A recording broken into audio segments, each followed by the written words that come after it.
እቺን ቪዲዮ አይታችሁ ኮመንት ላይ ምንም ነገር እንዳትጽፉ፣ ምንም ነገር እንዳትሏት ቪዲዮን እኔ ዛሬ ቤስት ፍሬንድ ለራት ጠርቻለሁ፣ ግን ብዙ ስራ ስላለ በዚህኛው በልቶ ብቻ ሄድም ስራ እናሰራዋለን ማለት ነው። ስለዚህ ስራ ታሰራዋለች።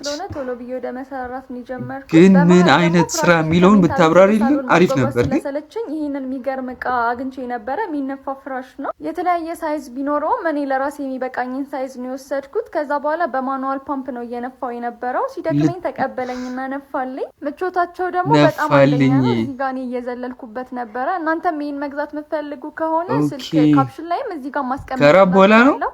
ከዛም በመጨረሻም ሲጠበቅ የነበረው ምግብ ደረሰ። እሱን ያቀረበው ዛሬ እና ራሳችን በጣም ይጣፍጥ ነበር። ጥርግ አድርገን ይበላ ነው እና ምሽታችን እንደዚህ ነበር። ደህና ደሩልኝ። እወዳቸዋለሁ። ግን ቤስት ፍሬንድ ሆኖ ሌላ ነገር አይደለም። በሌላ ነገር ምናምን እንዳታስቡ። በጣም ነው እንደ ቤስት ፍሬንድ ሆነው። ከዚህ ሌላ ምንድን ነው የምትፈልጊው? ከዛ በላችሁ አብራችሁ አዳራችሁ ግን ምንም ጀስት ቤስት ፍሬንድስ ብቻ ነው ሲጀምር ማለት ነው። ይሄንን ማድረግ ሰታ ካንተ ጋር ራሱ ኮነሽ ማለት ነው። ቤስት ፍሬንዷ ራሱ ጣስ ብጥስ ነው የሚሻለው። ረላሽ